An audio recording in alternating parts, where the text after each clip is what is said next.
Assalamualaikum warahmatullahi wabarakatuh.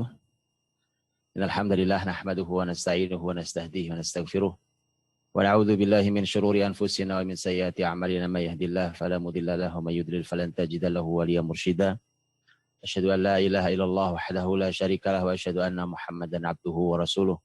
Allahumma shalli wa sallim wa barik wa an'im ala rasulina wa imamina wa qudwatina wa sayyidina Muhammadin sallallahu alaihi wasallam wa ala alihi wa sahbihi ajma'in. Subhanaka la ilma lana illa ma 'allamtana innaka antal alimul hakim.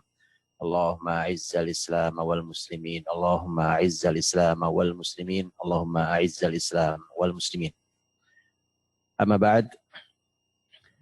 Di awal untuk kita bersyukur pada Allah Subhanahu wa taala, syukur yang akan mengantarkan kita pada nikmat-nikmat berikutnya, yang hari ini kita berkesempatan untuk mengkaji keindahan dan kebesaran peradaban Islam yang semua itu berawal dari kebesaran dan keindahan syariat Islam ini. Dan jazakallahu khair pada beberapa semua orang yang peduli terhadap sejarah ini, karena sesungguhnya inilah cara yang paling efektif untuk membangun generasi ini. Karenanya siapapun tahu bahwa kalau ingin menghancurkan muslimin, maka buatkan penghalang yang kokoh agar mereka ketika menengok ke belakang tidak melihat apa-apa. Hari ini kita ingin membuka dan ingin menyampaikan bahwa kalau muslimin menengok kepada sejarah masa lalunya, maka dia akan melihat kebesarannya. Dia akan melihat keindahannya, dan itulah yang akan memberikan semangat muslimin untuk kembali hadir dan kembali menghadirkan apa yang telah dilakukan oleh generasi kita yang dahulu. Sesuai rahmati Allah SWT, jazakallahu khair pada Masjid Al-Irsyad Surabaya dengan semua yang bekerja sama untuk menyelenggarakan acara yang mulia ini, menjadi amal mulia untuk teman-teman semuanya, dan juga untuk semua yang hadir di pertemuan kali ini menggunakan platform media apapun yang peduli. Tadi juga disebutkan beberapa lembaga pendidikan, Masya Allah, Tabarakallah, yang pasti isinya adalah generasi muda yang disitulah Indonesia boleh tersenyum, Indonesia boleh bangga bahwa generasi mudanya melek sejarah. Artinya bahwa kalau mau membebankan beban peradaban ke depan, maka berikan pada mereka yang melek sejarah. Mudah-mudahan siapapun yang hadir pada pertemuan kali ini dan siapapun yang berniat hadir juga di pertemuan kali ini, maka semoga Allah SWT memuliakan kita semuanya. Semoga rahmati Allah SWT, ketika Andalus di tangan muslimin. Andalus hari ini, kalau kata Andalus itu hari ini masih ada, kata Andalus masih ada, tapi dia hanya untuk satu wilayah kecil di Spanyol hari ini. Ada beberapa wilayah yang itu dinamai dengan Andalus. Andalus ya.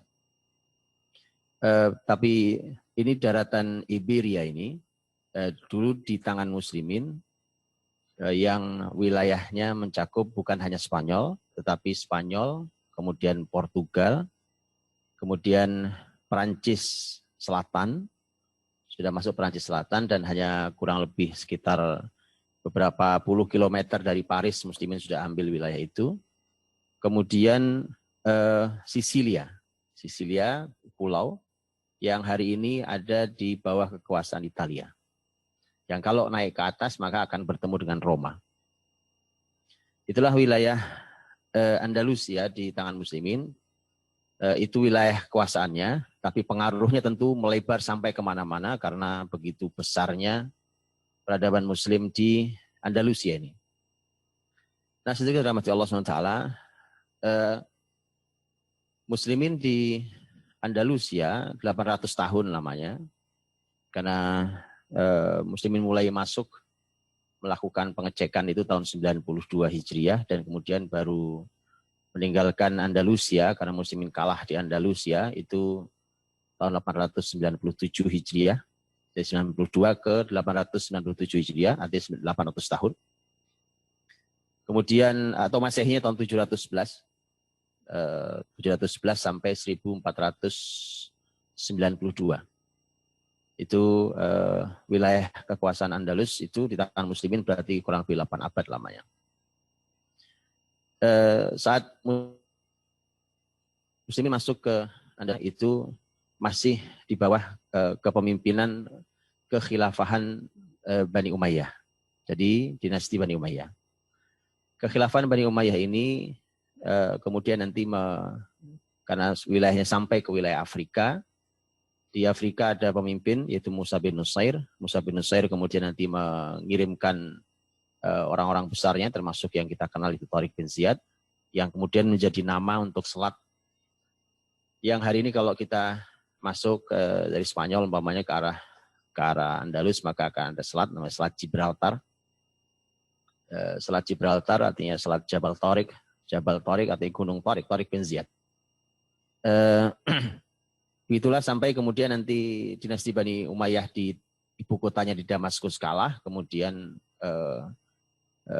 mereka atau yang lari ke arah Andalus adalah calon pewaris tahta sebenarnya yaitu Abdurrahman Ad-Dakhil dikenalnya, Abdurrahman bin Muawiyah.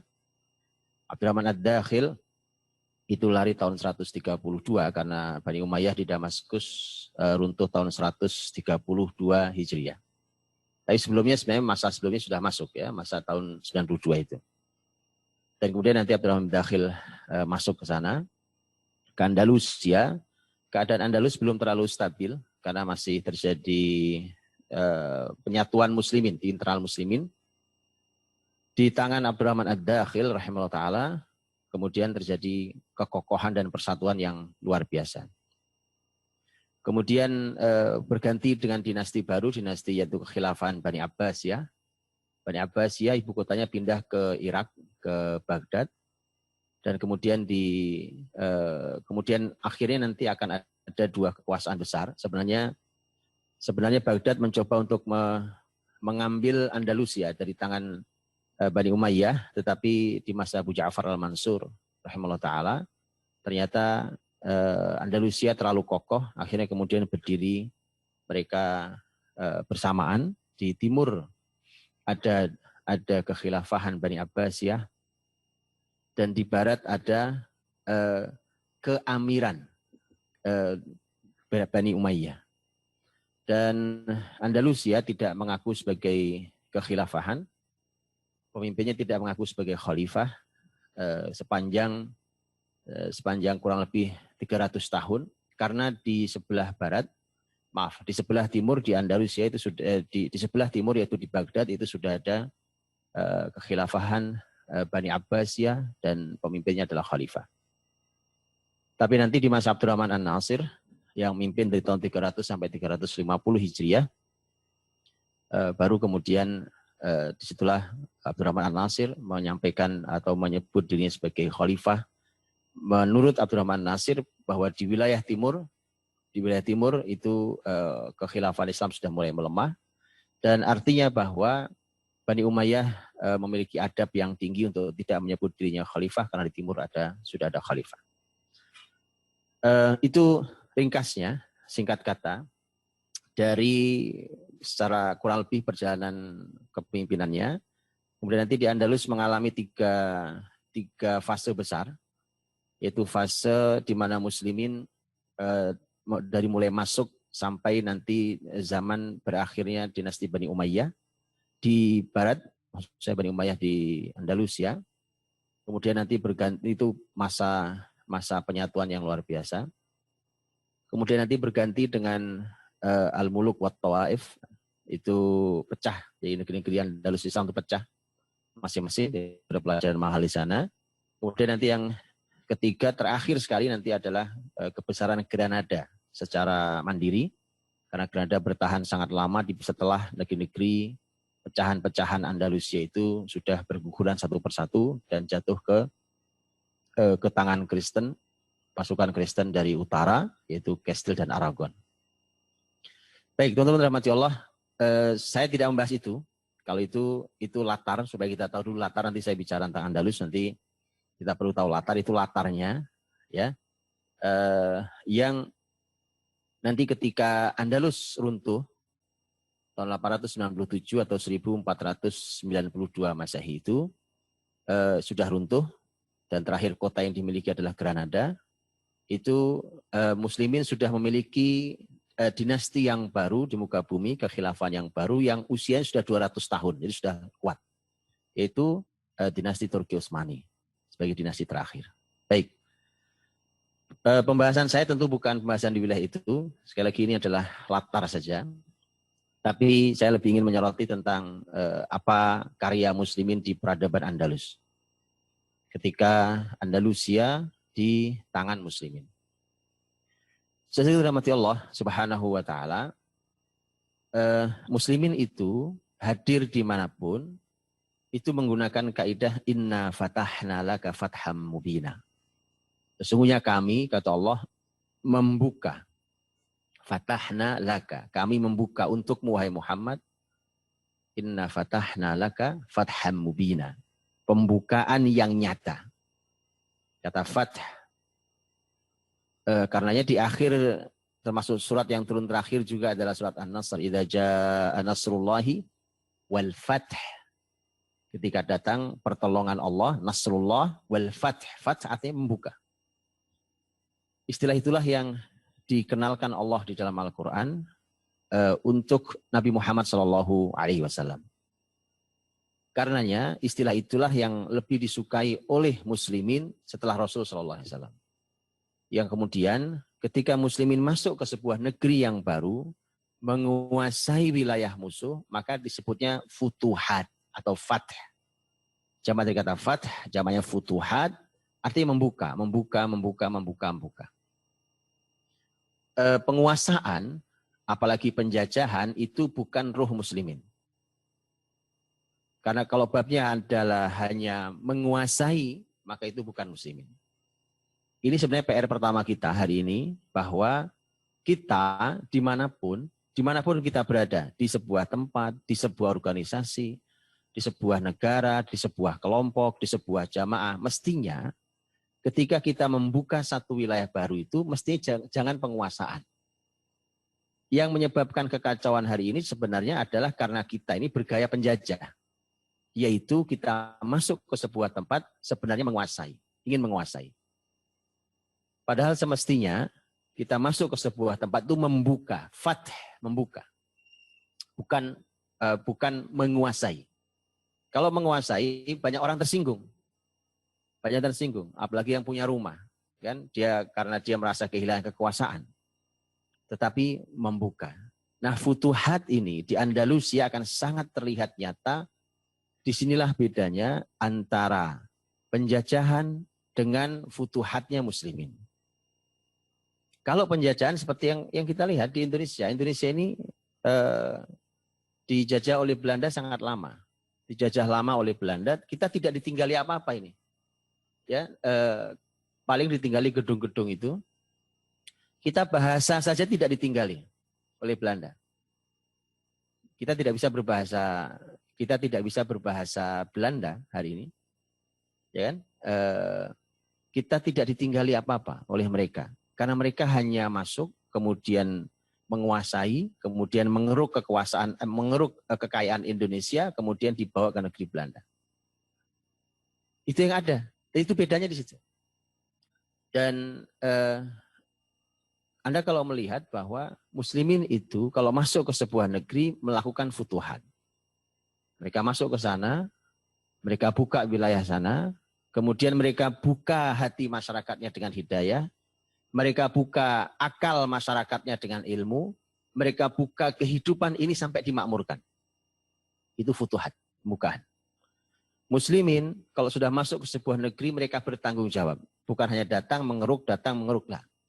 Tapi masuk sangat bertanggung jawab, kemudian hadir di masyarakat itu. Muslimin menjaga wilayah itu, mengajari masyarakatnya, membimbing masyarakatnya, sampai Muslimin rela mati untuk mempertahankan negeri itu. Siapapun yang mengganggu dan melindungi masyarakat yang ada di tempat itu. Itulah karakter Muslimin. Makanya kita bisa melihat bahwa orang-orang yang tinggal di tempat itu merasa nyaman dengan Muslimin. Kalau kita kita melihat Futuhat di Andalus nanti, kita akan melihat bagaimana muslimin yang bergerak dari satu tempat ke tempat yang lain, itu membawa ruhnya ruh Futuhat. Bukan ruh Saitarah, ruh penguasaan. Atau ruhnya penjajahan.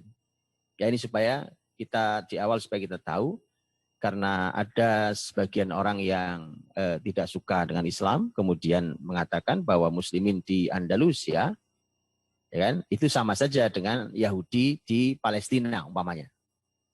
Ya itu sama saja. Sangat berbeda. Anda silahkan pergi ke Palestina hari ini dan lihat bagaimana perilaku orang-orang Zionis Israel, bagaimana perilaku mereka, dan bacalah sejarah Andalus, dan bukan hanya Andalus. Bukan hanya Andalus, negeri manapun yang ada, bahkan masih ditinggali oleh muslimin apapun sampai hari ini. Bukan hanya gedungnya. Gedung itu pasti. Gedung, istana, jembatan, apa segala macam masih ada semua. Bukan hanya itu. Anda tuh masih lihat bahwa hari ini bahasa Arab adalah bahasa yang paling luas jangkauan bahasanya. Ya, ketika sesungguhnya Arab tuh ya hanya di Jazirah Arab itu. Begitu kita sudah masuk wilayah Syam bukan wilayah Arab. Syam itu dulu ada di sebagiannya, nanti ada wilayah Arabnya, tapi dia banyak dipengaruhi oleh Romawi Bizantium. Jadi mereka sudah bercampur di sana, bahkan nanti naik lagi ke atas sudah bukan Arab lagi. Kita menyeberang ke Afrika, masuk dari Mesir dan terus sampai ke ujungnya barat adalah Maroko. Mereka bukan masyarakat Arab, mereka berbagai bangsa. Kita masuk ke arah timur, wilayah Persia, ada wilayah Irak, wilayah Iran, dan seterusnya, itu bukan berbahasa Arab. Tapi Anda bisa lihat hari ini. Irak masih berbahasa Arab, Mesir masih berbahasa Arab, ya Syam masih berbahasa Arab, sampai ujung Maroko orang masih berbahasa Arab. Andai tidak keluar aturan tahun 1499 Masehi, Andai tidak keluar aturan bahwa bahasa Arab dilarang di Spanyol, saya yakin orang Spanyol berbahasa Arab sampai hari ini. Tapi karena keluar aturan itu dan kebencian mereka terhadap muslimin sampai pada mereka ingin menghapus sampai pada bahasanya. Ya, mengapa sampai segitu bencinya menghapus sampai bahasanya? Karena tadi bahwa muslimin ini tidak bisa dipisahkan dari bahasa Arab karena kitab sucinya, bahasa hadis Nabi adalah bahasa Arab dan kitab-kitab ulama Islam ditulis dalam bahasa Arab dan seterusnya. Jadi teman-teman rahmati Allah sesering berbahagia. Jadi inilah futuhat yang dilakukan oleh muslimin di wilayah Andalusia. Dan futuhat jelas sangat berbeda dengan sekedar penguasaan, apalagi penjajahan. Yang penjajahan itu harus dihapuskan dari muka bumi, karena itu menghadirkan kezaliman bagi masyarakatnya. Nanti akan saya tunjukkan bahwa ketika nanti muslimin pergi, ya ini saya sampaikan dua kalimat di depan. Yang pertama adalah sejarawan Prancis yang menyesali kekalahan muslimin di perang Bilatus Syuhada. Bilatus Syuhada di dalam bahasa sejarawan Islam itu namanya Bilatus Syuhada, perang Bilatus Syuhada. Perang Bilatus Syuhada itu dipimpin musliminnya oleh orang besar Masya Allah, yaitu Abdurrahman Al-Ghafiqi rahimahullah ta'ala. Itu dari mulai wilayah Andalusia itu masuk sampai ke wilayah Perancis. Melewati pegunungan Breneh, kemudian masuk ke wilayah Perancis. Itu muslimin di Bilatus Syuhada itu kalah. Padahal di kota-kota sebelumnya menang dengan sangat luar biasa. Tapi di Bilatus Syuhada muslimin kalah. Dan itu pelajaran sendiri kalau dipelajari tentang perang itu. Tapi itu kemudian disesali oleh sejarawan Eropa hari ini. Andai muslimin tidak kalah di Bilatus Syuhada, maka Eropa akan bangkit lebih cepat. Andai muslimin tidak kalah di perang Bilatus Syuhada, maka Eropa akan bangkit lebih cepat. Karena Eropa bangkit terlambat sekali. Ya, kita tahu yang mereka sebut-sebut dengan dengan kebangkitan Eropa ya, setelah masa kegelapan mereka. Dan nanti satu lagi saya jelaskan di belakang bahwa begitu muslimin meninggalkan wilayah Andalusia, dan ini yang berkata seorang peneliti dan dosen di Amerika di beberapa kampus termasuk di Harvard University, namanya James Dickey. Ada tulisan-tulisan James Dickey tentang penelitiannya di Andalusia. Dia mengatakan bahwa tidaklah berlalu 2 abad, 200 tahun, ya, dari kekalahan muslimin di Andalusia, kecuali hutan-hutan rusak, tanah-tanah gersang dan mengering. Lihat ya. Jadi begitu muslimin pergi, 200 berikutnya sudah hancur itu hutan-hutan Andalusia, kemudian tanah-tanahnya gersang dan mengering. Kenapa? Karena yang membangun itu muslimin. Jadi muslimin masuk sebuah negeri membangun, bukan menyedot kekayaan kemudian pergi tanpa tanggung jawab. Itu tidak ada. Perilaku kita sebagai muslim mestinya perilaku futuhat, bukan perilaku penjajah. Masuk ke sebuah tempat, kita keruk kekayaan tempat itu, kemudian kita pergi, kita rusak, tidak tanggung jawab, itu perilaku penjahat namanya. Dan itu perilaku penjajah yang oleh Undang-Undang Dasar Indonesia saja kita punya itu dihapuskan harusnya di muka bumi. Ya. Jadi perilaku muslimin adalah hadir di sebuah tempat dan dia memberikan kemaslahatan, kebaikan di tempat itu, melakukan membuka semua bidang, dan kemudian bahkan dia bersama masyarakatnya membela tempat itu, bahkan dia rela mati di tempat itu. Itu muslimin.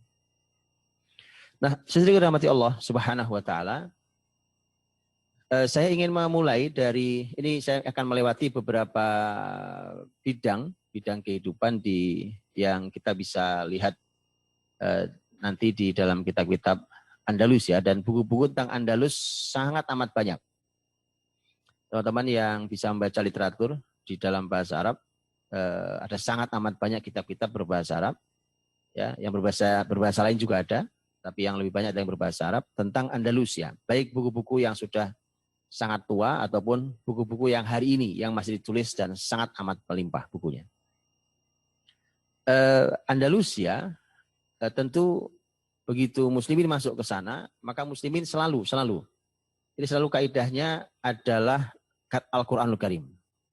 Selalu menggunakan urutan kaidah Al-Quranul Karim. Kita tahu bahwa yang pertama kali ayat turun adalah surat Al-Alaq. Iqra' bismi rabbikal ladzi khalaq. Bacalah dengan nama Rabbmu yang menciptakan. Maka muslimin begitu masuk sebuah negeri, maka yang dibangun adalah ilmunya. Maka dibangunlah ilmunya, membaca, nanti dikenalkan ilmu, kemudian dikenalkan Islam, Al-Quranul Karim, syariat ini, terus itu dikenalkan ilmu. Sampai nanti kalau ilmu syariat sudah, nanti akan merambah pada ilmu-ilmu manfaat dunia yang lainnya. Ini selalu muslimin dimanapun menggunakan cara-cara yang sama dengan cara seperti itu. Karena perlu diketahui bahwa Eropa saat itu termasuk Andalus saat itu, mau Spanyol, Portugal, Perancis atau manapun, itu wilayah gelap. Wilayah yang tidak ada ilmu, mereka hidup dengan cara barbar. Ini barbar negatif ya, bukan suku barbar yang mulia yang nanti juga menjadi bagian besar di dalam peradaban Andalus ya. Mereka orang-orang Eropa saat itu tidak usah bicara tentang peradaban, mereka tidak tahu bahkan hal yang sederhana. Mereka kalau saya sering sampaikan, mohon maaf ini hal yang sederhana dalam hidup kita, tapi mereka tidak mengerti. Mereka tidak mengerti bagaimana caranya buang air yang baik. Buang air besar, buang air kecil. Mereka tidak tahu gimana caranya yang baik. Ya, kita tahu, jadi kalau ada hari ini, Masya Allah, tabarakallah, hari ini ada peradaban kamar mandi, gitu ya. Ada kamar mandi, ada WC, kemudian ada air di sana, kemudian diatur sedemikian rupa. Itu peradaban Islam murni. Orang Eropa tidak mengerti, mereka tidak mengerti apa-apa tentang hal itu. Jadi urusan kamar mandi saja tidak mengerti. Ya, mereka buang air kecil besar di sepanjang jalan. Kota London, Inggris itu, yang hari ini gemerlap itu dulu hanya susunan gubuk-gubuk yang mohon maaf sekali lagi sepanjang jalan adalah kotoran manusia. Itu yang ada hari itu. Ya. Dan betul-betul bahwa muslimin hadir di Andalusia adalah merupakan cahaya dan keberkahan bagi seluruh daratan Eropa. Sampai hari ini. Jadi tidak ada kebangkitan Eropa. Kalau Amerika itu belakangan ya. Jadi kita tidak bicara Amerika karena Amerika itu sebenarnya belakangan saja. Ya, lebih dulu Eropa. Jadi Eropa, Amerika yang hadir bangkit hari ini tidak lain dan tidak bukan adalah merupakan cahaya dan keberkahan muslimin di Andalusia. Itu yang memulainya. Terlepas bahwa mereka mengakui atau tidak mengakui itu nomor sekian. Tapi pembuktian itu bahkan bukan hanya diakui oleh muslimin, bahkan oleh ilmuwan mereka pun diakui. Ya nanti silakan kita. Saya sampaikan ini teman-teman bukan hanya untuk menyanyikan lagu indah di masa lalu. Ya karena kita seringkali menyampaikan ini kemudian kita bilang itu kan masa lalu Pak. Nah, tetapi bayangkan orang yang biasa hidup dengan sejarah seperti ini, itu Masya Allah, tabarakallah, dia akan muncul dalam dirinya itu kebanggaan pada Islam. Dia tidak akan menjadi masyarakat yang kalah di hadapan musuh Islam sehingga mengeluarkan kalimat yang selalu negatif tentang Islam dan muslimin. Karena dia orang yang selalu membanggakan syariat ini. Tidak sedikit-sedikit kemudian dia katakan bahwa ini kan kita hidup bersama-sama, jadi saya kira jangan menyinggung perasaan. Nah, Islam ini, bacalah peradaban Islam, kita akan tahu bahwa keberagaman itu sangat dijaga oleh syariat ini. Sangat dijaga oleh syariat ini.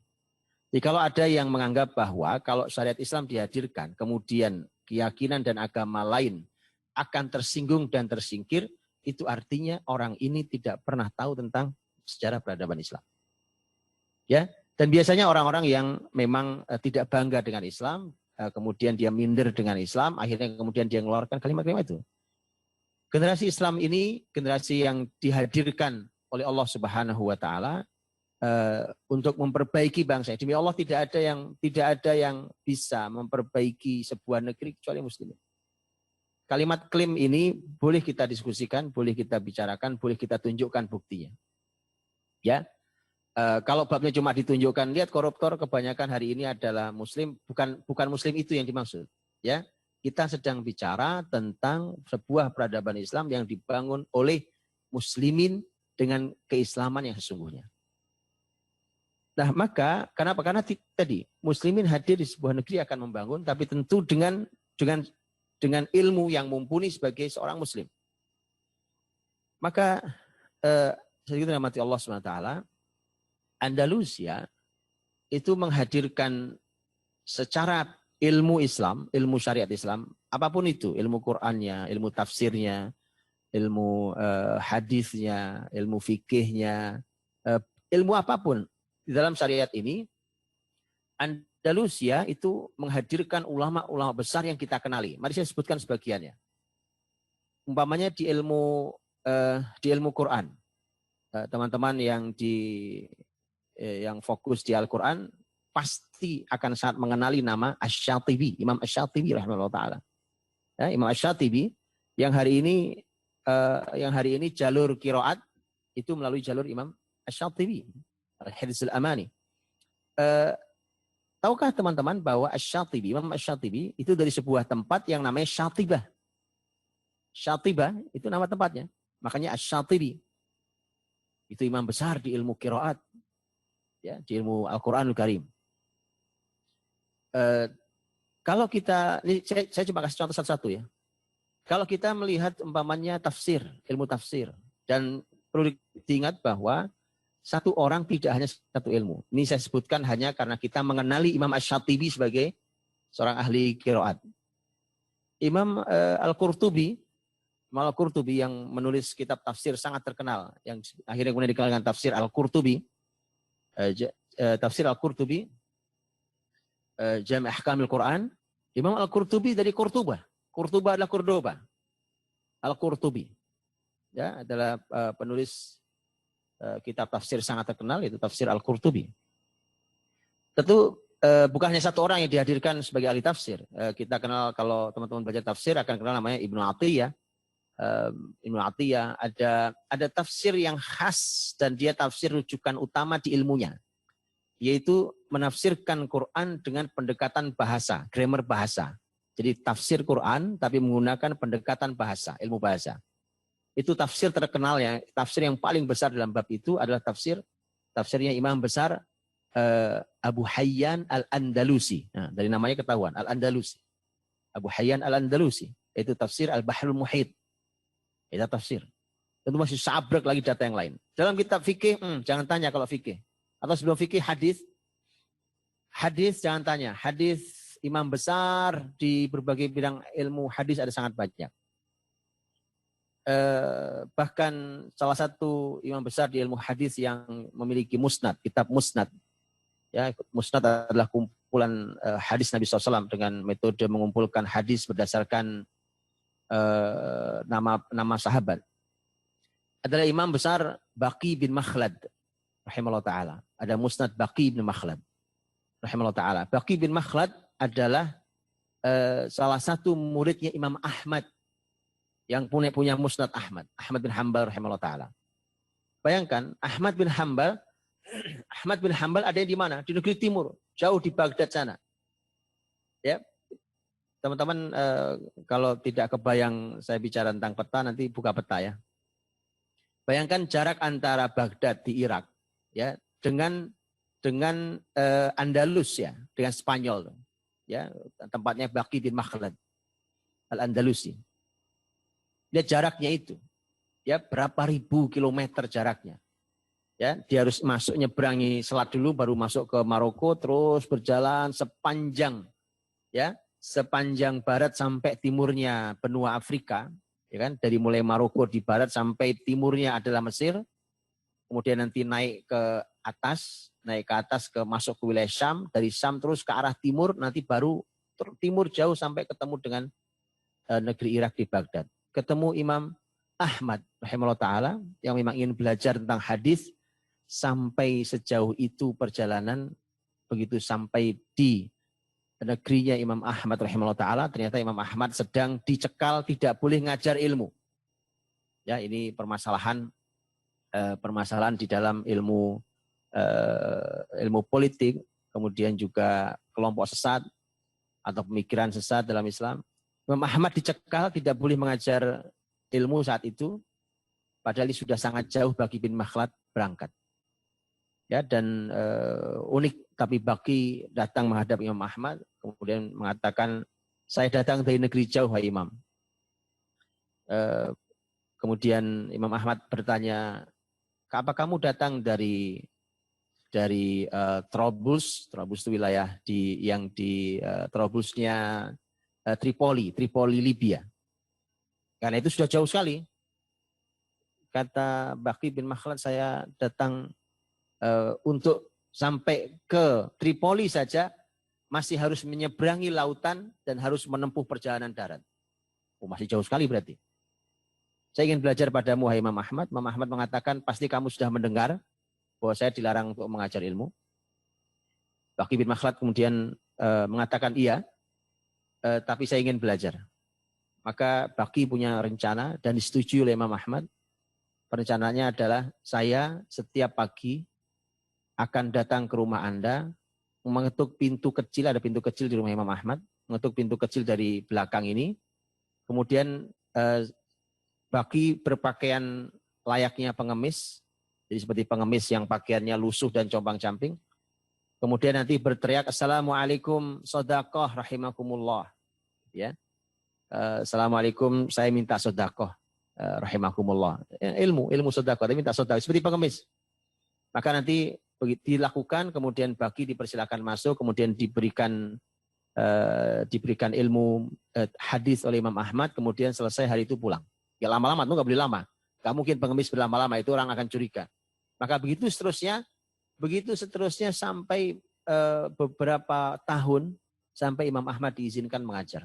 Dan Baqi bin Makhlad menjadi salah satu imam besar, makanya ketika Imam Ahmad sudah mulai mengajar kembali, jadi Imam Ahmad termasuk imam besar yang muridnya sangat banyak, dan Imam Ahmad ketika mengajar, kemudian Baqi bin Makhlad suatu hari sakit, Maka Imam Ahmad menjenguk ke rumah Baqi bin Makhlad sampai seluruh orang heran. Siapa nih orang? Orang tidak ada yang kenal dengan Baqi bin Makhlad.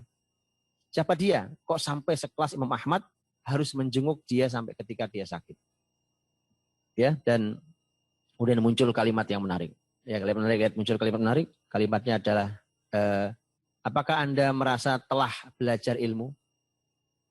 Lihatlah Baqi bin Makhlad. Anda tahu Anda belum belajar ilmu. Ya. Jadi kita-kita yang hari ini ngaku belajar nih pakai Zoom ya kan, pakai apa sekarang nih? Pakai webinar, pakai YouTube, kemudian kita setel ya kan, sambil keadaan santai, sambil senderan, sambil apa gitu. Kemudian kita berharap dapat ilmu banyak.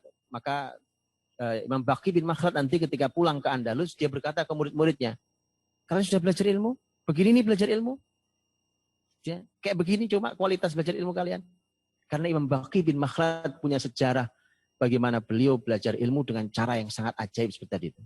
Jadi pengemis, bercombang-camping dengan sangat sulit, kalau ketahuan juga bahaya, harus berteriak setiap pagi, Assalamualaikum shadaqah rahimakumullah, dan seterusnya. Tapi kemudian beliau menjadi imam besar, Imam Baqi bin Makhlad, di dalam ilmu hadis. Itu sepenggal kisah tentang Imam Baqi bin Makhlad, yang kemudian beliau juga menulis musnad. Sampai Imam Baqi bin Makhlad mengatakan begini, saya, laqad gharastu gharsan, la yuqla'u illa ba'da khuruji dajjal.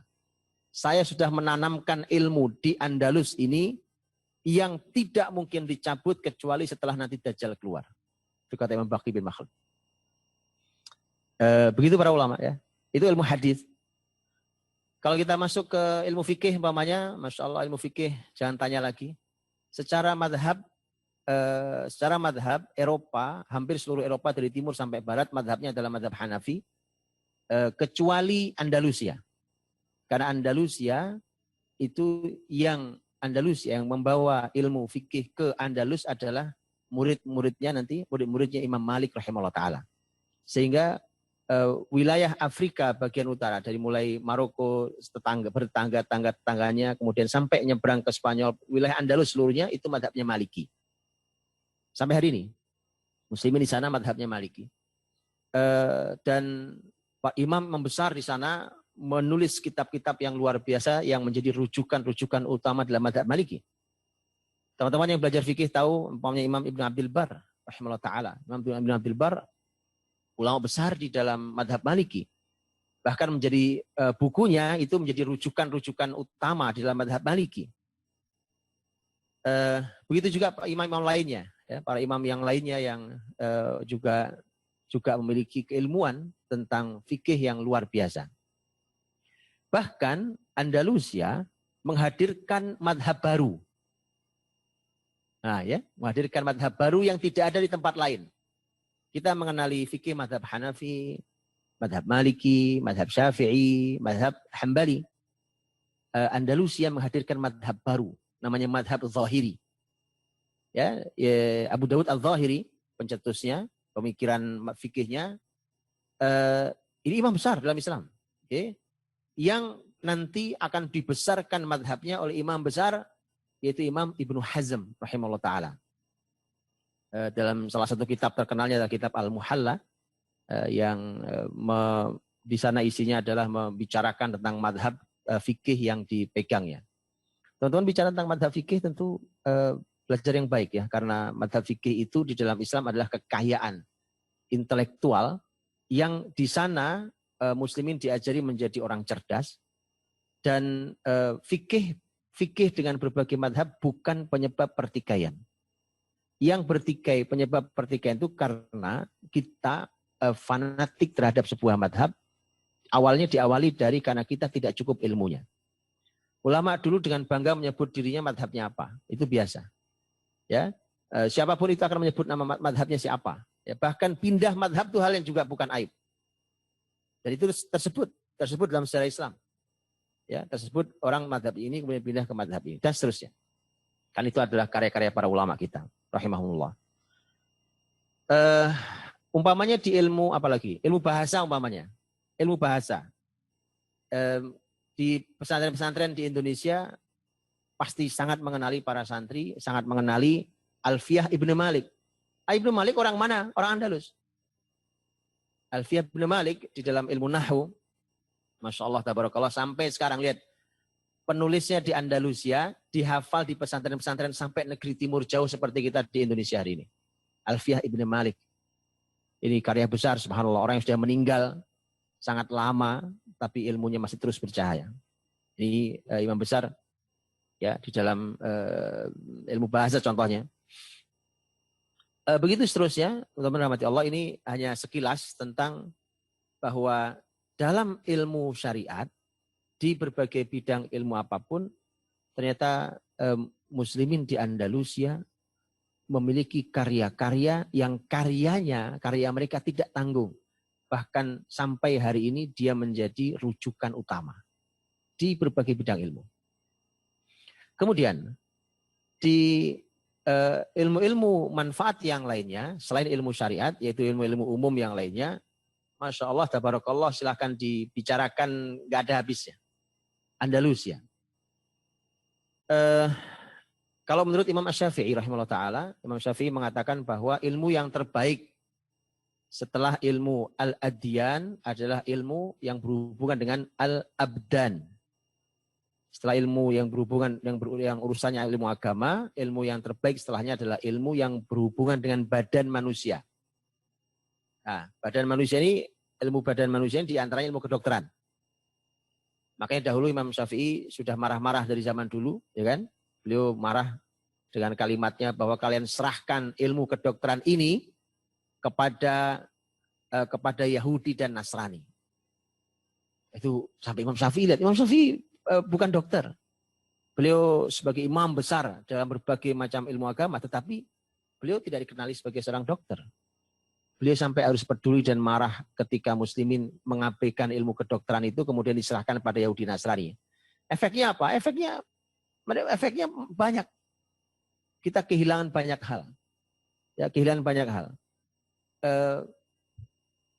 Nanti kita harus tahu bahwa Al-Quran ketika menyampaikan tentang peradaban besar sebelum Nabi Muhammad, kan peradaban besar sebelum Nabi Muhammad ada Persia, ada Romawi. Tapi dalam Al-Quran yang ada adalah surat Ar-Rum, surat Romawi. Tidak ada surat Al-Furs, surat Persia. Betul ya? Di Quran tidak ada surat Persia, tapi ada surat Romawi.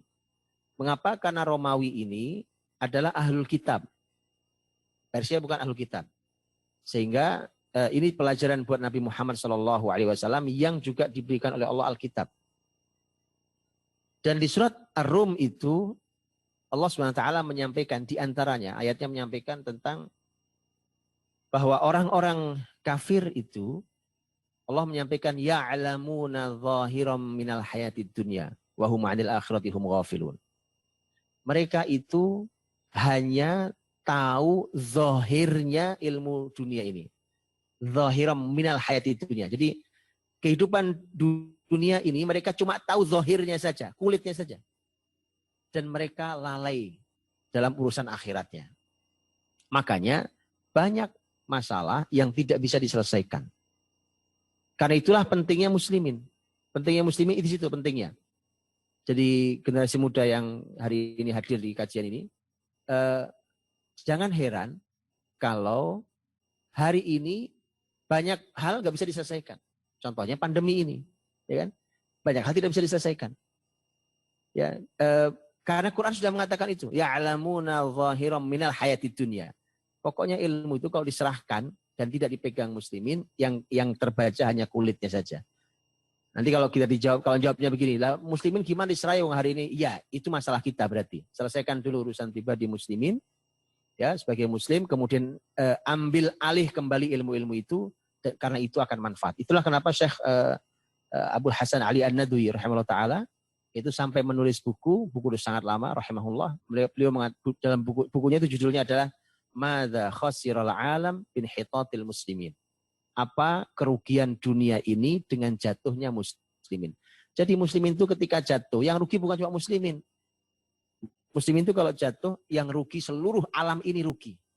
Kenapa rugi ini contohnya?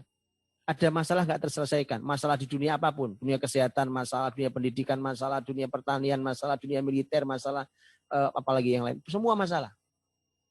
Dan itu tidak bisa diselesaikan. Kenapa? Karena ya'lamuna zahiram minal hayatid dunya.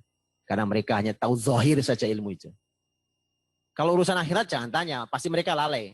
Ya, urusan akhirat pasti mereka lalai.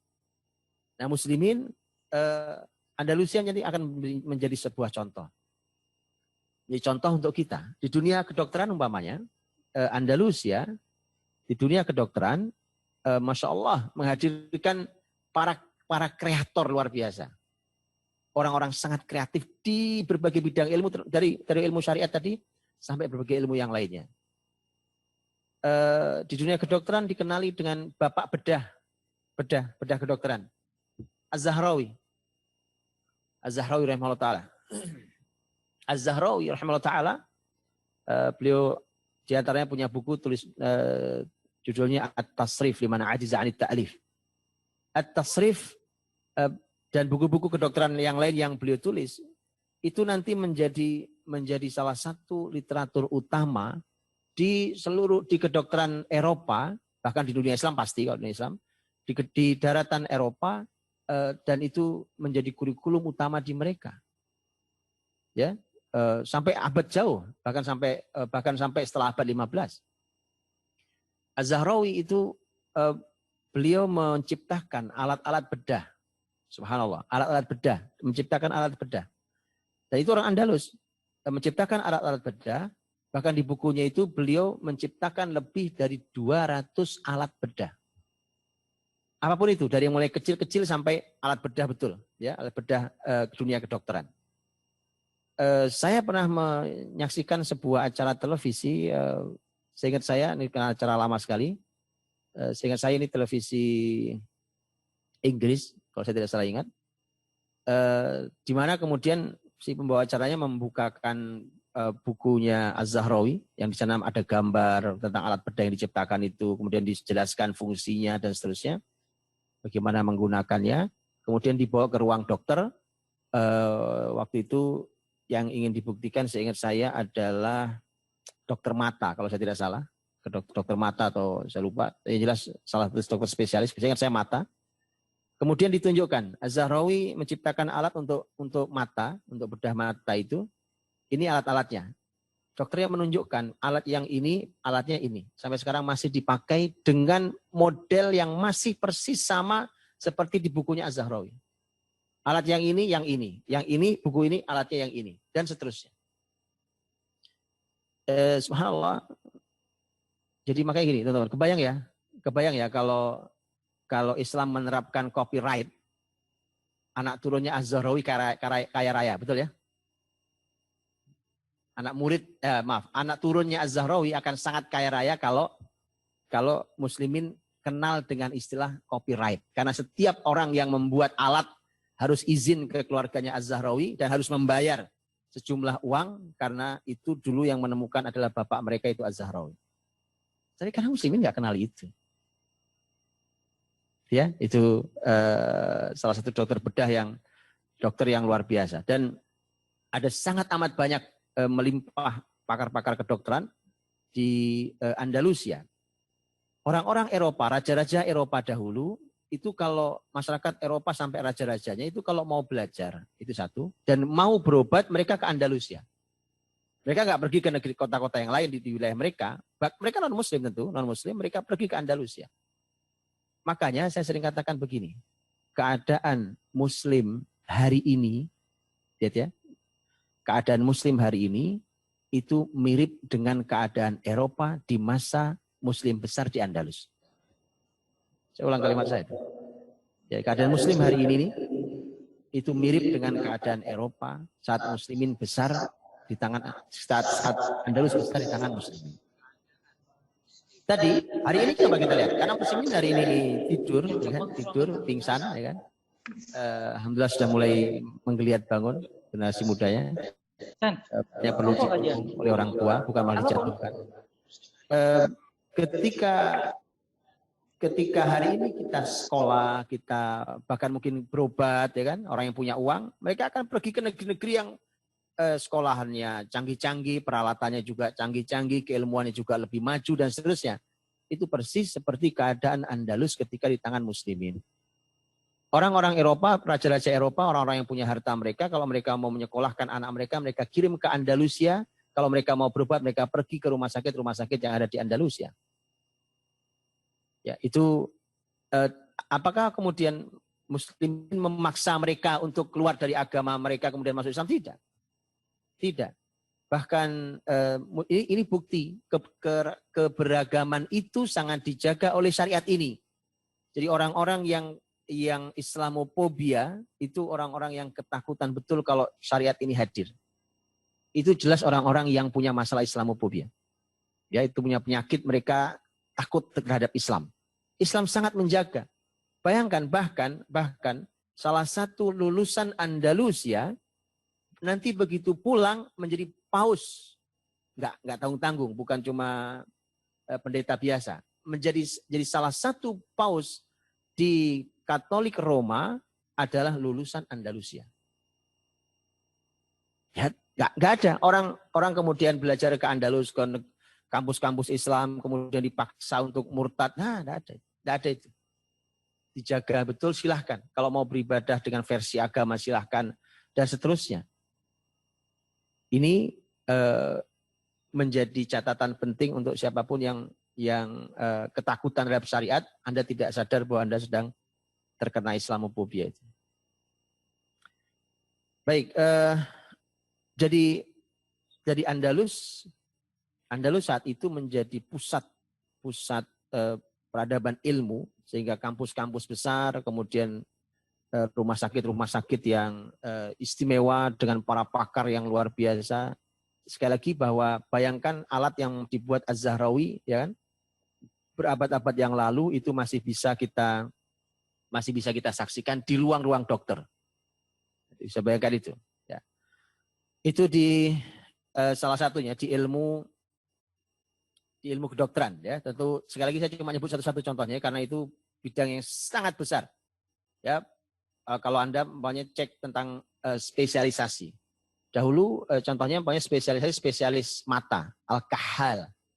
Itu berapa banyak buku-buku kedokteran yang dihasilkan dari tangan-tangan muslimin di Andalusia. Mau bidang apapun, umpamanya bidang ilmu, hari ini kita nyebutnya ilmu nabati, tentang tanaman. Bukankah bapak ilmu nabati adalah Ibnul Baitor? Ibnul Baitor yang dahulu ilmu tanaman itu, ya, ilmu tanaman itu dulu juga tergabungkan dengan ilmu kesehatan. Karena dahulu obat-obat itu diambil dari tanam-tanaman itu. Makanya terhubung sangat erat. Jadi pertanian itu selain dia pangan, dia adalah ilmu yang terhubung sangat erat dengan ilmu kesehatan, itu satu. Dan bahkan dia terhubung dengan sangat erat kalau hari ini dengan ilmu arsitektur. Ya, kok bisa arsitektur? Iya, karena ada di dunia ilmu arsitektur namanya ilmu landscape, ya kan? Ilmu landscape hari ini itu ilmu pertamanan segala macam itu kalau di dunia Islam dahulu hanya merupakan salah satu ilmu pertanian. Ilmu landscape itu. Nanti mungkin kita bisa bahas di belakang ada waktunya.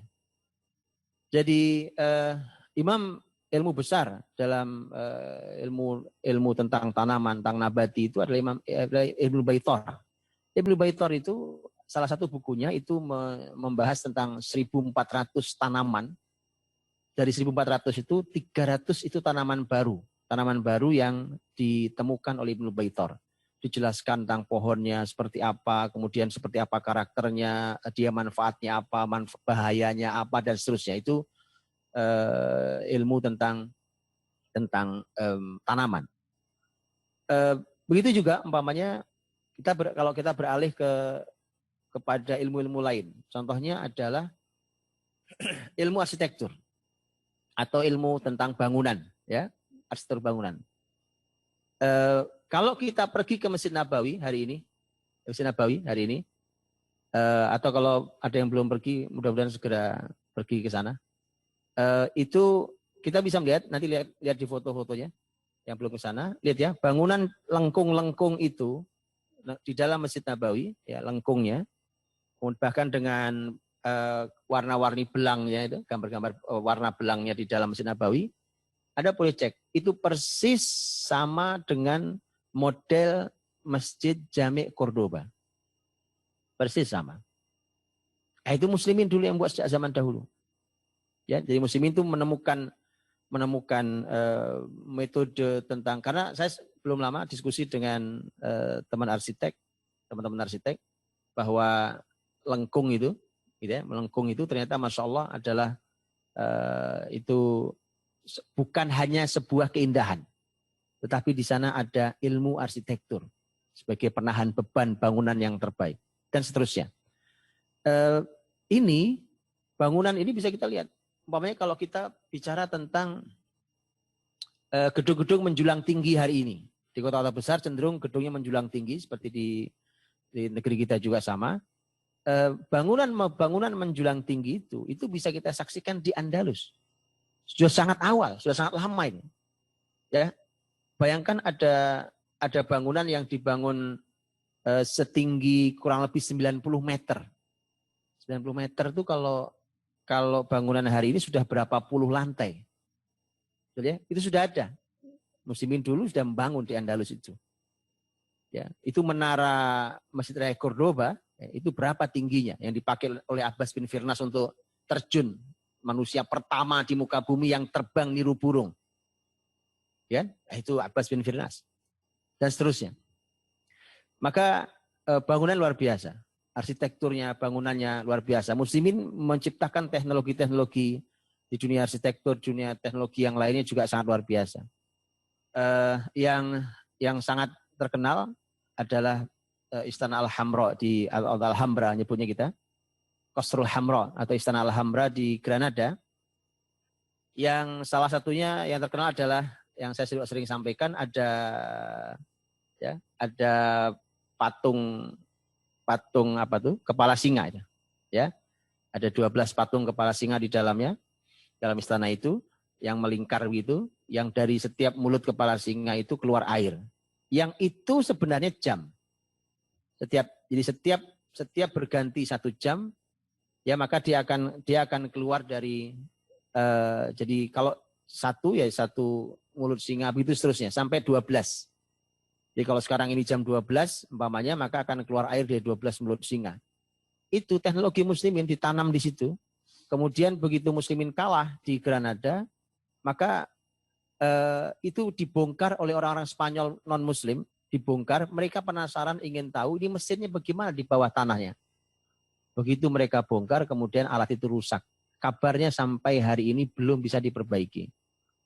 Bayangkan tuh, ini katanya zaman canggih teknologi hari ini, ya, sampai hari ini itu belum bisa diperbaiki. Bagaimana sistem caranya keluar itu dari segala macam itu masih belum bisa diperbaiki. Jadi itu begitu luar biasanya, ya. Kisah Al-Hamra adalah kisah yang kalau dari sisi arsitektur bangunan sangat ajaib. Kita tahu hari ini untuk mendapatkan air dari bawah tanah, umpamanya itu dari bawah atau sungai di bawah itu kan pasti menggunakan pompa, ya kan? Bayangkan Andalusia itu di bawah, Andalusia itu kan di atas di bukit, ada sungai kurang lebih turun ke bawah itu kurang lebih 100 meter kalau ditarik, ini 100 meter. Ada sungai disebut dengan Sungai Daro. Itu air 100 meter ditarik ke atas 100 meter itu ke bukit tanpa menggunakan mesin. Gimana caranya? Hari ini mesin biasa tidak mungkin mengangkat air setinggi itu. Dia perlu mesin yang tidak biasa. Zaman dulu muslimin tidak perlu menggunakan mesin untuk bisa mengangkat itu ke atas. Karena kan orang di atas ada tinggal ribuan orang dan perlu air. Itu teknologi muslimin, subhanallah. Ya kan? Muslimin mengalirkan air berkilo-kilo menembus beberapa bukit. Berkilo-kilo itu untuk sampai ke Qasrul Hamra, Istana Al-Hamra itu. Dan itu adalah merupakan keahlian teknologi muslimin. Dan begitu seterusnya di berbagai bidang ilmu. Ya, di Istana Al-Hamra itu dulu para ilmuwan Islam ketika mau meletakkan di mana kursi raja. Jadi raja duduk di istananya itu duduk di kursi. Ketika datang, maka siapapun yang datang, kalau dia lawan, dia akan langsung punya rasa takut.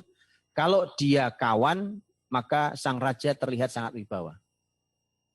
Itu hanya untuk mengukur kursi raja diletakkan di posisi sebelah mana. Jadi ada ruangan kosong, jadi kursi raja diletakkan sebelah mana. Itu muslimin menggunakan hitungan matematika. Hitungan matematika dengan kajian psikologis hari ini itu muslimin dulu sudah menggunakan itu, kemudian di titik plek, titik itulah, disitulah diletakkannya.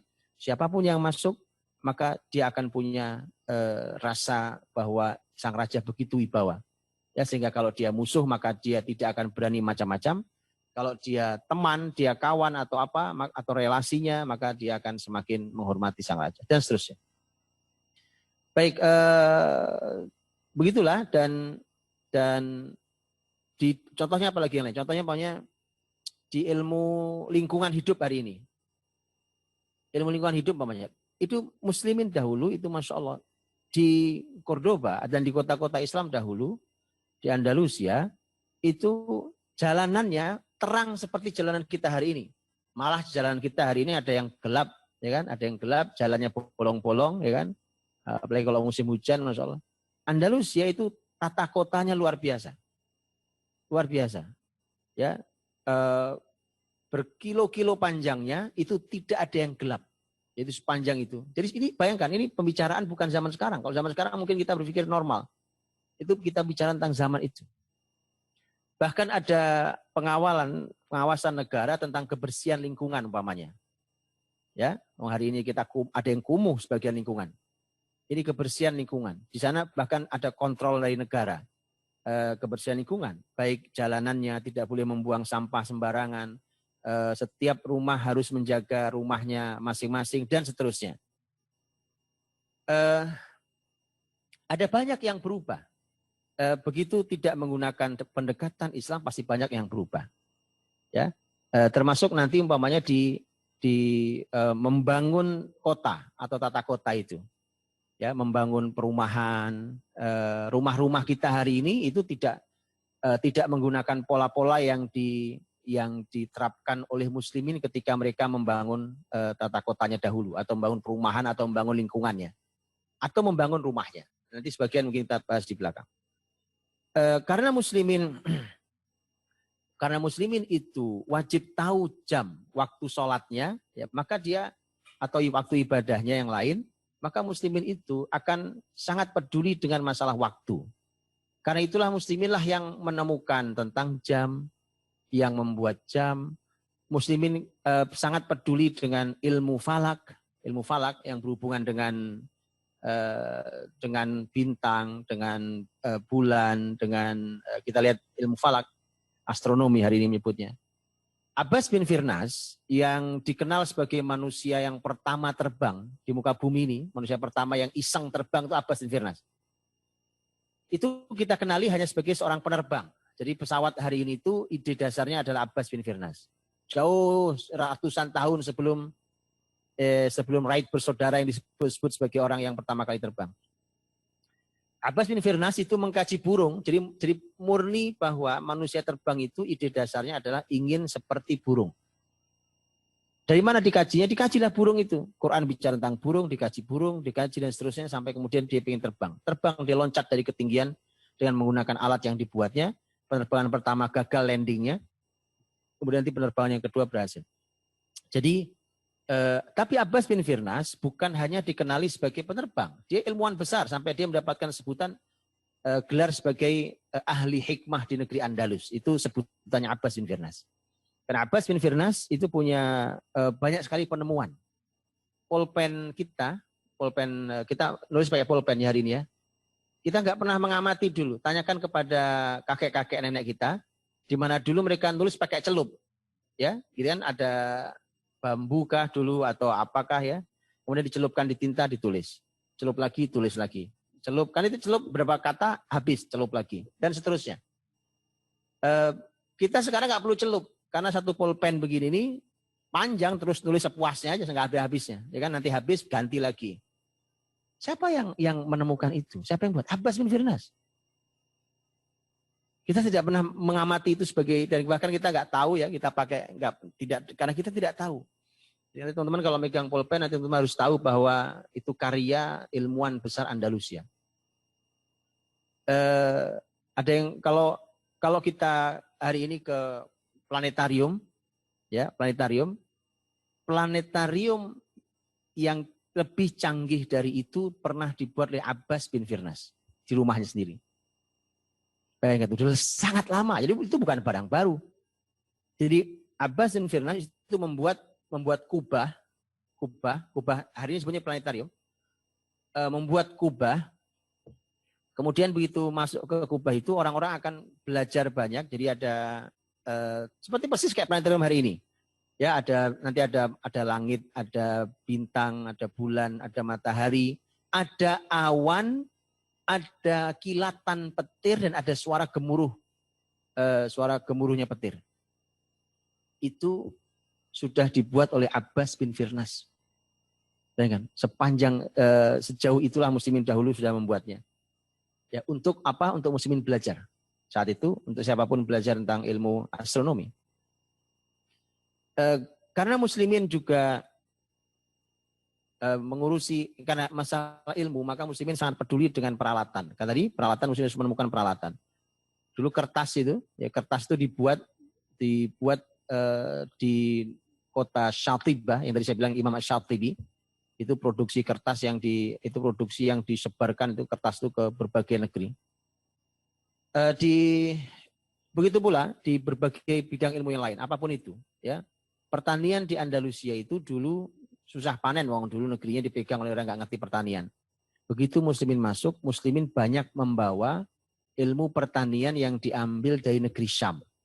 Karena pemimpin-pemimpin Andalusia itu kan banyak di awal-awal itu banyak dari dinasti Bani Umayyah yang itu dulu tinggalnya di negeri Syam. Maka kemudian pertanian negeri Syam itu yang dibawa ke ilmunya ke Andalusia. Dan kemudian muslimin berhasil mengajari masyarakat dan memakmurkan para petaninya karena mereka panen berkali-kali dalam setahun setelah sebelumnya belum tentu sekali dalam setahun ketika mereka panen. Sampai hari ini teman-teman kalau beli minyak zaitun, olive oil itu, ya perhatikan tuh suka ada tulisannya produksi Spanyol, ya Spanyol. Kenapa? Karena sampai hari ini Spanyol sangat amat menjaga pohon-pohon zaitun karena itu ternyata salah satu income ekonomi yang besar bagi negara Spanyol sampai hari ini. Ya, emangnya di Spanyol ada zaitun? Nggak ada. Zaitun itu dibawa dulu oleh para raja Muslim di Andalusia, dibawa dari negeri Syam. Ya, dan sampai hari ini bahkan dia menjadi salah satu income yang besar di negara Spanyol sampai hari ini. Begitu seterusnya, teman-teman rahmati Allah. Kalau kita mau bicara tentang ilmu di berbagai bidang ilmu, ini cuma sekelumit begitu kecilnya apa yang saya sampaikan hari ini dari 800 tahun muslimin ada di Andalusia. Bukan hanya itu ya, bahkan ini saya kasih contoh ini ada contoh yang mungkin kita mungkin tidak menduga ya. Seni, olahraga itu masya Allah. Kita lihat ya dulu umpamanya hari ini kayak apa ya? Apa namanya itu? Kayak orang akrobat itu, akrobatik gitu ya. Kayak sirkus itu ya, orang jalan di atas tali, jungkir balik, terbang sana sini, yang gitu tonton itu. Itu ditulis dalam buku-buku tentang Andalusia bahwa itu dulu dilakukan oleh sebagian masyarakat Andalusia, masyarakat Muslim Andalusia. Ya, jadi itu mereka itu dulu bagian yang suka mereka lakukan sampai di dalam syair-syair itu diungkapkan bahwa jadi bahasa gini, itu manusia apa laba-laba. Itu adalah burung berbentuk manusia. Jadi sampai begitu bahasanya karena memang kemampuan berakrobatik itu. Oleh muslimin juga dulu dijaga, umpamanya kayak kebiasaan yang hari ini suka lihat apa tuh namanya itu, matador itu. Matador itu orang bertarung dengan banteng itu, ya dengan banteng itu. Tapi muslimin tetap menjaga syariatnya, karenanya tidak boleh sampai ada yang mencelakai dan seterusnya. Tapi muslimin artinya sampai hal seperti itu pun dilakukan oleh muslimin. Dan Kalau kita lihat umpamanya gini, cikal bakalnya kendaraan, truk, bis hari ini tuh, ya. Dulu orang di sejarah Andalus disebutnya ajal, nyebutnya ajal. Ajal itu sebenarnya ini roda itu. Tapi nyebutnya orang-orang hari ini sebenarnya arobat. Arobat itu sebenarnya kayak gerobak cikal bakalnya itu. Tapi kalau dibaca di sejarah Andalus itu kita tahu dia bukan gerobak-gerobak dorong buat ngangkut pasir itu, bukan. Karena ternyata itu seperti kendaraan, seperti mobil hari ini. Bahkan ada yang digunakan untuk mengangkut hal yang besar, berarti seperti truk hari ini. Ya, karena disebutkan bahwa pernah digunakan untuk mengangkut pohon yang besar sekali, yang diangkut dari sebuah tempat, itu harus ditarik dengan menggunakan 70, ya, menggunakan tenaga 70 binatang yang kuat-kuat. Artinya itu teknologinya. Bahkan lebih dari itu untuk mengangkut orang. Yang ngangkut orang yang persis kayak bis hari ini. Jadi sekelompok orang ada di dalamnya, ya mereka duduk di tempat kayak mobil hari ini. Kemudian dia bergerak. Ya, jadi itu sudah dilakukan oleh muslimin sejak zaman dahulu. Baik.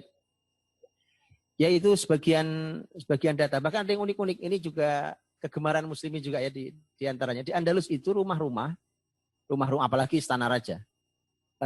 Rumah-rumah itu senang sekali piara burung dulu. Piara burung, jadi keindahan suara burung itu.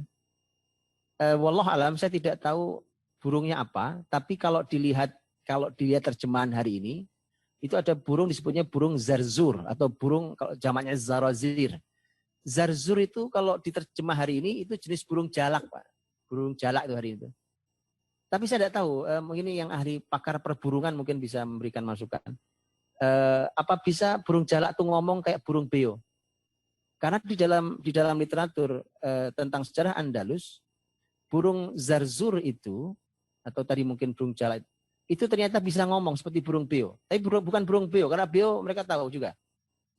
Zarzur itu bisa dilatih untuk bicara, bahkan ini indahnya ya. Indahnya kita hari ini godain cuma mengajarkan kepada burung beo itu cuma ucapan selamat pagi, assalamualaikum, gitu ya ucapannya. Kadang-kadang nyaci maki orang, kadang-kadang maki-maki orang. Ini karena orang Arab senang dengan syair, burung beo itu diajari burung zarzur itu diajari bersyair. Diajari bersyair. Contohnya umpamanya dalam kitab Nafhut Thib, ini buku tentang sejarah Andalus, itu Abdurrahman Ad-Dakhil, Abdurrahman An-Nasir. Abdurrahman An-Nasir ini pemimpin terbesar negeri Andalus. Abdurrahman An-Nasir rahimahullah ta'ala itu beliau pernah suatu hari ingin melakukan fasdu. Teman-teman tahu fasdu ya? Kayak bekam itu, mengeluarkan darah itu dari badan untuk kesehatan. Ingin berfasdu itu.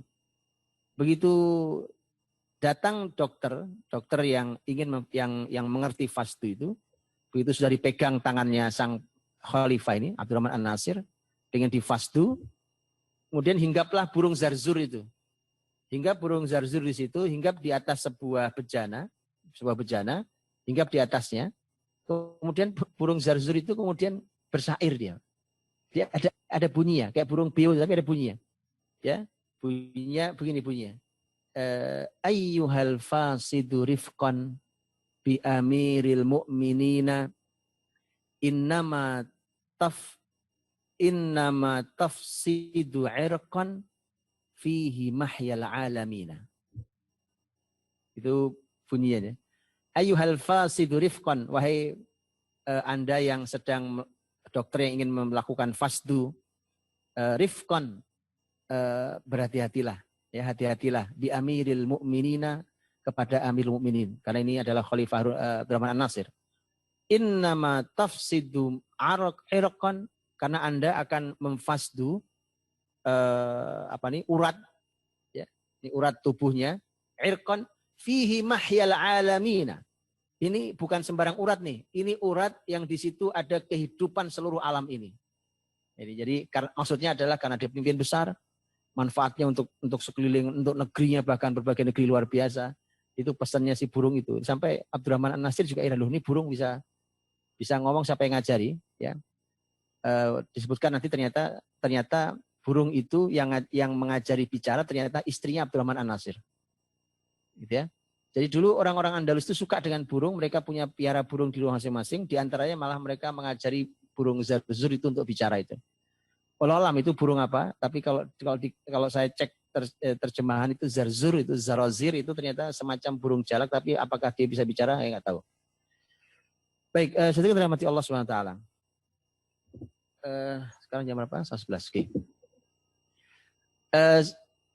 Ini sekali lagi ini adalah sekelumit data ya, sekelumit data yang saya hari ini ingin membawa data itu kepada kita hari ini yang hidup ketika melihat fakta data itu, kita berbeda zaman. Jauh sudah zamannya, ya kan? Bayangkan Andalus itu sudah tutup, Muslimin kalah di Andalus itu tahun 1492 Masehi atau tahun 897 Hijriah. Bayangkan ya, artinya sudah berapa ya? Sudah 6 abad. Sudah kurang lebih 6 abad yang lalu. Jadi ini kisah panjang, sudah kisah sangat lama. Tidak ketemu dengan kita. Tapi kita bisa ketemu dengan mereka. Bahkan kita dengan izin Allah bisa mengulangi kebesaran mereka. Tentu ada syaratnya. Syaratnya adalah lakukan dan urutkan apa yang mereka lakukan. Harus begitu. Karena gini maksud saya, lakukan itu artinya bahwa mereka melakukan apa sih kok sampai sehebat itu. Kemudian urutkan itu begini. Kalau tiba-tiba kita umpamanya kita heran, hari ini perasaan yang ahli matematika banyak, yang ahli ilmu falak banyak, ahli kedokteran banyak, segala macam. Bahkan tapi kemudian tidak seperti mereka hasilnya. Kenapa? Karena urutannya tidak sama dengan yang mereka lakukan. Ya, kita hanya belajar ilmunya tapi tidak belajar itu. Saya ingin menyampaikan, artinya kita ketemu dengan mereka bahwa literatur yang mereka tinggalkan kita masih bisa bertemu di situ. Kita masih bisa membaca kitab-kitab yang ditinggalkan oleh para ulama, para ilmuwan Andalusia, bisa kita baca hari ini. Masih kita baca hari ini, dan itu ilmu yang sangat manfaat. Bayangkan ilmu-ilmu yang masih terus hidup sampai hari ini. Ilmu apapun itu. Kemudian yang kedua adalah bahwa kita bisa mengulangi bisa mengulangi apa yang mereka lakukan dengan izin Allah SWT, tapi dengan syarat tadi. Syaratnya adalah kita lakukan apa yang mereka lakukan, kita urutkan apa yang mereka sesuai dengan urutannya juga mereka buat, dan seterusnya. Dan itu bukan hal yang jauh, karena hari ini kita bisa melihat bahwa kebangkitan muslimin adalah merupakan sesuatu yang tidak mungkin bisa di stop oleh siapapun. Mungkin hanya bisa diperlambat oleh sebagian orang atau sebagian kelompok, tapi tidak bisa dimatikan. Muslimin itu ketika membuat karya pasti tidak pernah lepas inspirasinya, idenya diambil dari syariat Islam. Syariat Islam itu sumber utamanya adalah Al-Quran Al-Karim dan hadis Nabi SAW. Karena itulah maka, kenapa muslimin hari ini tidak memiliki kemampuan itu? Jawabannya jelas. Itulah mengapa para ulama selalu mengatakan begini, apa penyebab kemunduran muslimin? Ada beberapa sebab. Nomor 1, jauh dari Quran dan Sunnah. Selalu itu kalimatnya. Jauh dari Quran dan Sunnah. Selalu itu kalimatnya. Mengapa? Karena ternyata salah satu manfaatnya, selain tentu adalah dia hudan lil muttaqin, Quran itu, juga ternyata inspirasi besar kehidupan kita. Ide-ide besar bisa kita bangun dari Quran dan Sunnah. Makanya, senang sekali saya hari ini yang hadir di antara kita juga ada teman-teman dari tahfidz Quran, ya kan? Di mereka lah adanya harapan umat ini. Oke? Karena itulah yang dulu dilakukan oleh muslimin Andalus dulu. Mereka tidak sedang mengorek-ngorek ilmunya Romawi atau ilmunya Yunani, enggak. Dari situlah mereka muslimin dahulu belajar. Dari situlah mereka mengawali dulu. Jadi saya tunjukkan sekarang di contoh aplikasi. Saya tunjukkan bagaimana syariat Islam, Qur'annya, hadisnya sebagai rujukannya, atau ilmunya, akidahnya, fikihnya, ilmu akhlaknya, bagaimana dia menjadi inspirasi untuk apa yang mereka lakukan di bidang apapun itu. Saya berikan contoh. Tadi saya bicara menyinggung tentang pertamanan, ilmu pertamanan. Ilmu landscape hari ini, ya ilmu landscape hari ini itu dan masih dipakai ya kan. Kalau kita lihat taman-taman di kota, taman-taman di gedung-gedung, di rumah-rumah, dimanapun ya, itu kan ada ilmunya sendiri. Kita tahu itu ada ilmu sendiri. Masya Allah, saya bacakan ini kalimatnya peneliti, ini seorang yang tadi saya bilang nih, peneliti dari ini bahkan salah satu dosen di Amerika, namanya James Dickey tadi. Dia banyak meneliti kota-kota di Andalus, meneliti peninggalan peradaban Islam di kota-kota di Spanyol dan sekitarnya. Di salah satu tulisannya dia mengatakan, lihat kalimatnya adalah bumi ini ketika di tangan muslimin lebih indah dibandingkan hari ini. Nah, ini lihat kalimat James Dickey. Jadi bumi ini ketika di tangan muslimin lebih indah dibandingkan hari ini. Nah, itu yang bicara ahli, ya, orang hari ini yang mengkaji masa lalu. Jadi itu kalau dibayang, subhanallah, muslimin ketika membangun taman, saya belum lama menyampaikan tentang ilmu pertamanan dalam peradaban Islam.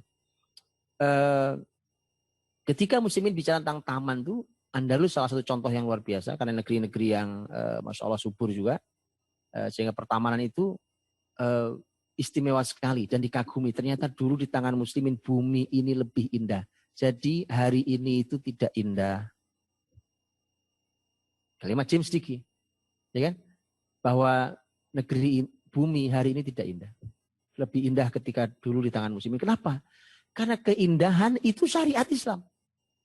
Apa kita lupa dengan hadis kita, hadis Nabi SAW? Innallaha jamilun yuhibbul jamal. Sungguhnya Allah itu indah dan mencintai keindahan.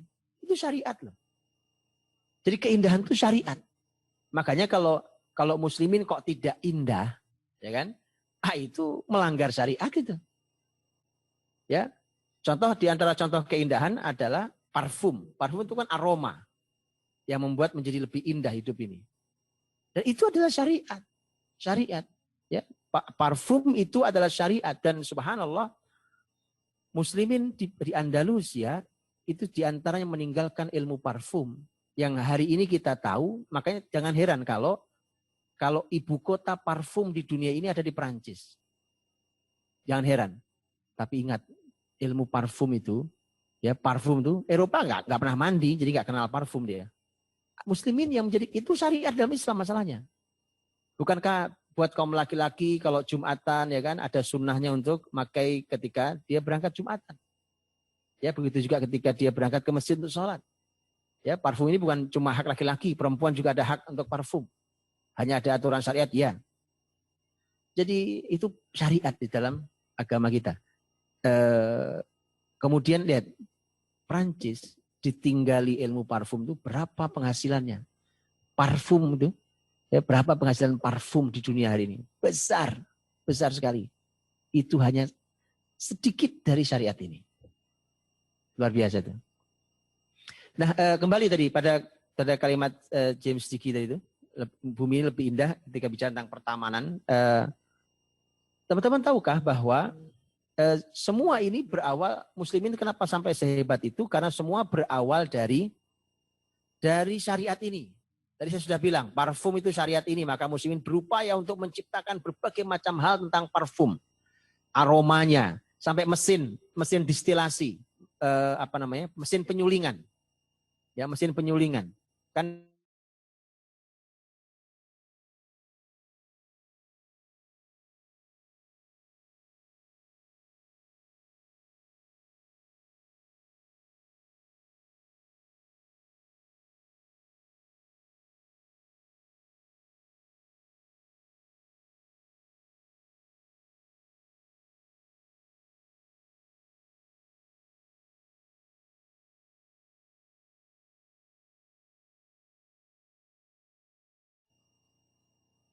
ya.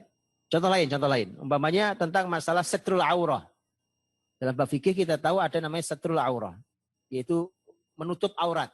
Pakaian kita, menutup aurat bukan cuma masalah pakaian. Bukankah Rasul pernah menyampaikan tentang masalah minta izin kalau masuk rumah orang? Ya. minta izin, kan kalau kita masuk rumah orang harus minta izin dulu, ngucap salam dulu. Kenapa harus minta izin? Apa kalimatnya Rasul? Innama ju'ila listi'dzan min ajril basar. Minta izin itu disyariatkan karena masalah mata. Nih, mata, gara-gara mata kita ini maka izin itu harus ada. Apa artinya? Artinya adalah jangan sampai mata kita melihat sesuatu yang rahasia, sesuatu yang pribadi di dalam rumah. Maka perlu izin, nggak asal masuk. Itu artinya bahwa sitrul aurah, menutupi aurat itu dalam syariat itu hal yang penting. Maka ketika contohnya arsitek ketika membangun rumah, umpamanya membangun ruang-ruang di rumahnya, atau membangun taman umpamanya, atau membangun apapun, itu dia akan memikirkan bagaimana tetap terjaga auratnya penghuni rumah ini.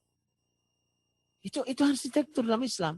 Jadi arsitektur dalam Islam itu bukan hanya arsitektur, apapun ilmunya, itu mesti menimbang syariat ini.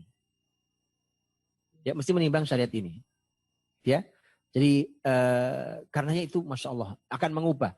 Dan teman-teman kalau belajar ilmu menggunakan sudut pandang syariat, maka bisa akan berubah total. Saya kasih contoh berubah total. Dan lagi-lagi itu kalimatnya para arsitek handal ya kan, yang menyampaikan tentang hal tersebut. Lihat ya, ini contoh perubahan yang sangat nyata. Kalau ada rumah ya kan, lihat perumahan-perumahan kita hari ini Bapaknya. Rumah-rumah yang biasanya di kota-kota besar, ada di kota-kota yang rumah ada tamannya, rumahnya mungkin nggak besar atau besar terserah, tapi ada tamannya.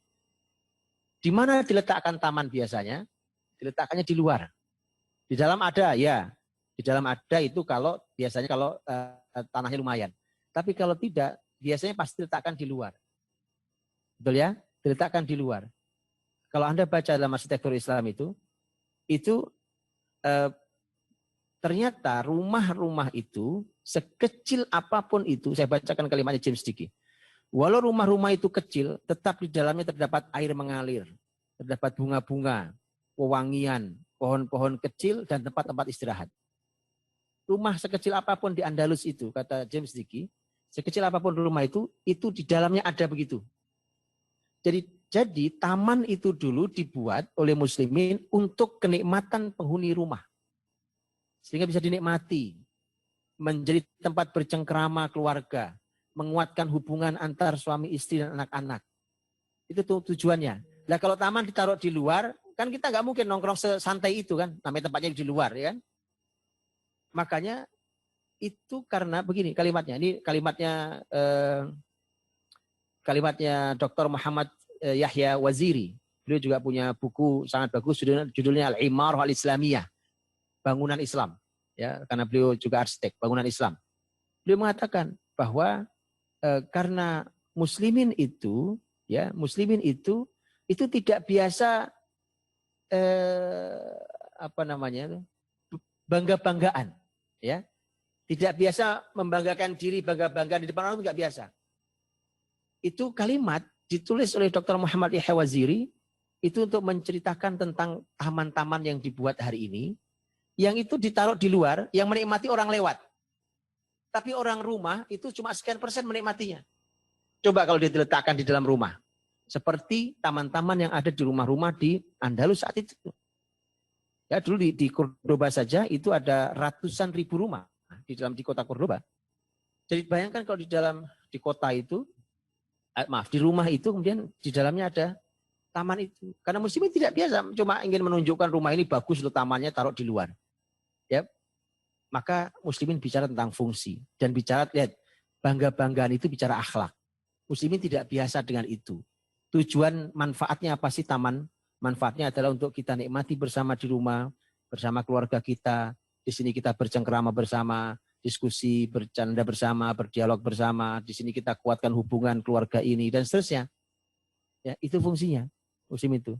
Makanya yang indah itu di bagian dalamnya. Lah rumah kita ini hari ini kadang-kadang indah bagian luarnya, ya kan? Yang menikmati orang lain, orang rumah malah tidak menikmati. Jadi kalau kita lihat kalau kita masuk sebuah ilmu menggunakan panduan syariat itu bisa mengubah karakter ilmu yang ada hari ini, dan karena itu pun kita bisa lihat contohnya di Andalus contohnya. Baik, Itu contoh ya teman-teman. Itu contoh ya teman-teman. Bagaimana syariat muslimin selalu hadir dengan syariatnya. Saya juga sudah sering sampaikan bahwa ulama Islam dulu ketika menulis ilmu apapun itu yang di kepalanya adalah syariat. Mau matematika, mau apapun itu di kepalanya adalah syariat. Ya, mau astronomi, mau tadi ilmu kedokteran, apapun itu semua adanya adalah di kepala mereka adalah syariat ini. Baik, saya kira cukup dari saya dan terakhir saya ingin ini kalimat yang menarik ketika Syekh Nasir bin Sulaiman Al-Umar dalam bukunya Suqutul Andalus Durusun wa Ibar ya, tentang kejatuhan Andalus Durusun wa Ibar sebagai pelajaran. Ya. Beliau memberikan semangat pada kita semuanya. Ya, di antara kalimatnya beliau mengatakan harapan-harapan.